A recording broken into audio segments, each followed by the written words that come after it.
I feel like Little Red Riding Hood. It's called sour grass.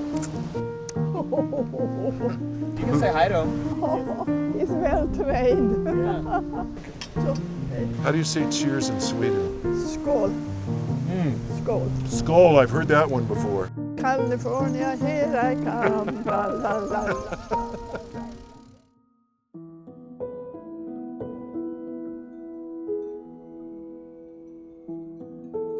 My name is Birgitta Bexelius and I will be 92 years old in August. I really don't know how old I feel. I don't feel young anymore, that's for sure. I usually wake up around 6 and then I do my morning walk. I love animals. Around here we even have a couple of squirrels or rabbits. We take them for granted, but if you find them and can look at them and chat with them, and you enjoy nature better. I think that it would be nice if more residents would do the walk. I am only the one. I don't meet anyone when I walk around. Birgitta, Yeah. I'm John. Hi, I'm John Siegel Baitner, and I am your pilot for this episode of Joyride. So if you'll give me your hands, I'm going to take you this way.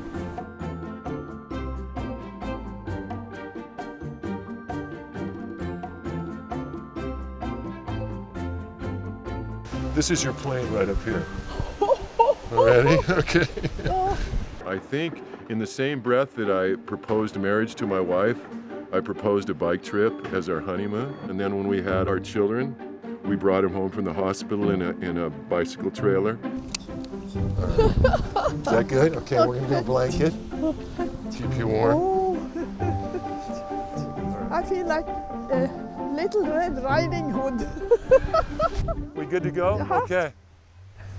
How's that? Bye, boys.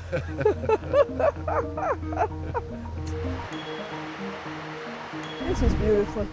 This Isn't is this beautiful? beautiful.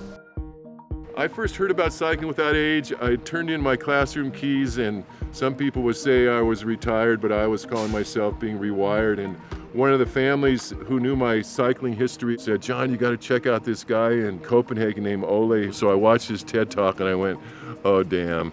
That's my next chapter. So my wife and I purchased the first trishaw. We figured if we showed it, they will come. I had no idea what I was getting into. We don't take older people for rides. We get to ride with older people, and that subtle language is huge. You know what? I might be going to Sweden for the first time this summer. Oh, really? I've never been there. Sweden is a long country Right. like this. Are you- And I'm from up north. Oh, so you're used to the cold. Yes, it's snow. So were you near the sea or were you inland? No, in the country. My father was a forester. I was a middle child of 3. This is my beautiful brother, Per. He was 20 or 21 years old. These are my parents. Our father was authoritarian, so we had a lot of respect for him, of course. I want to hear how you ended up in Santa Barbara, Yeah. in northern Sweden. My brother once wanted to go to Los Angeles, so he could find a photography school, because we didn't have any photography schools in Sweden. Really? And I was gonna go with him, and I was a new graduate nurse, so I could work and make money. So off we went, and that was 1958. 10 days on the ocean with a boat. You didn't fly in those days, it was on the boat. We had a cabin next to us, was another couple, older couple in our parents' age, also from Sweden. And when they said, well, we live in California, and we live in a city called Santa Barbara that we had never heard of. And so we just set our goals to go to Los Angeles, and then we started driving from New York. And everything, was so new, so my eyes grew, everything. I remember seeing the first cowboy in my life. That was interesting. And the sky was so huge, the clouds, everything was so big here. So when we came close to California, or in California, we started singing in the car. Hey, California, here I come, la la la la Really? la la. Yeah, really, oh yeah.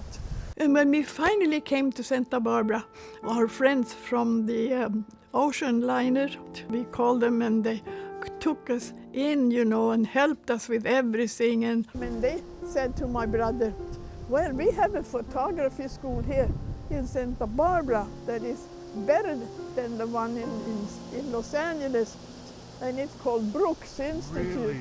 They said to my brother, well, you just go up right there to that address. That's Brooks Institute. And he enrolled the same day. Yeah, we was very happy. And then to me they said, and you go to a place called Cottage Hospital. And I got the job right away. So this is the country with all possibilities. And how long did you work as a nurse there? For a long time? No, I retired when I was 70.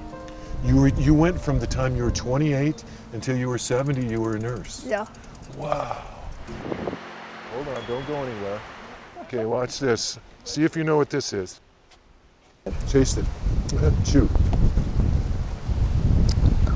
It's called sour grass. It tastes like lemon, right? Yeah. Yeah? See, there's always room for a first time, right? Something we've never done before. You live and you learn. Were you married? I did marry.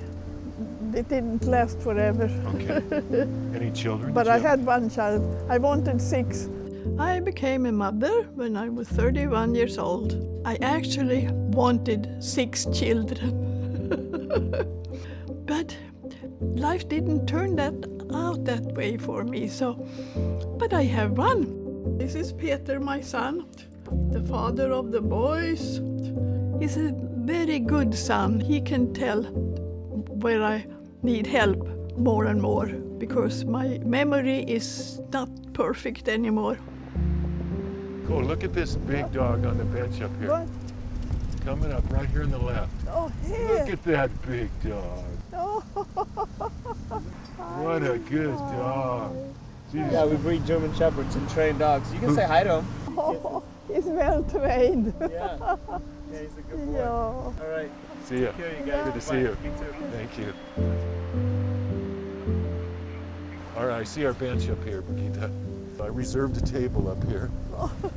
Table for 2.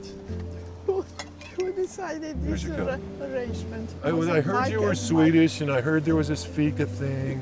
So I figured, okay, I've never done that before. Just Really? like you've never chewed sour grass before, I've never had a fika moment before, so okay. Not very many people know about that expression fika because it has been used in Sweden for a long time. And fika is coffee with a muffin or a cookie.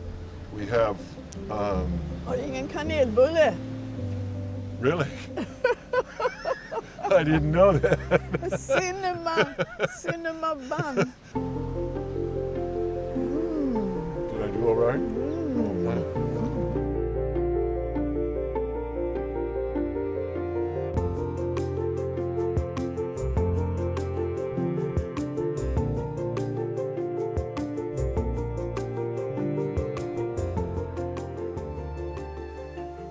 Okay, let's make a wish here. I got a penny for you to make a wish. There's a nice bright one. Oh, that's too pretty. Don't you have anything old? We want an older one? I want an old one. Okay. Okay. Okay, that's mine. I'm so fortunate that I have good memories, that I can still find them in my memory bank. A lot of pictures up here of my families, and I remember every moment that picture was taken. So this is my dad, and now it's his turn to have this. And he was my age, probably, and this is around the nursing home, I think.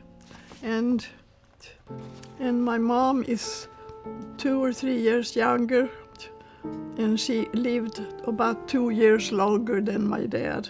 So she was 95 when she passed, and my dad was 92 or 93, something like that. This doesn't frighten me. I'm comfortable thinking about it.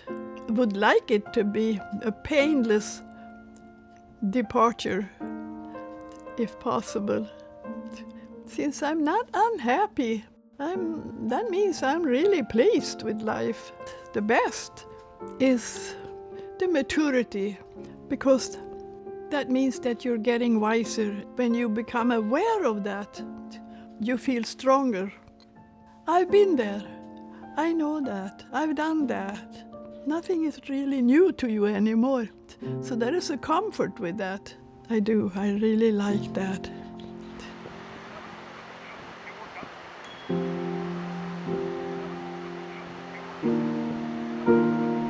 How are you feeling after this ride?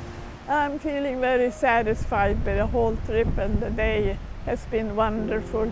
What a memory. It was a very interesting way to see all this and experience all this, because I wasn't moving, but I was moving, you know. And I had fika with a cookie. I did that too. So I'm totally satisfied. Yeah, couldn't have been a better day. Well, thank you. Thank you, Brigitte. Thank It's you, been so thank great to be you, with thank you, all of you. All of you.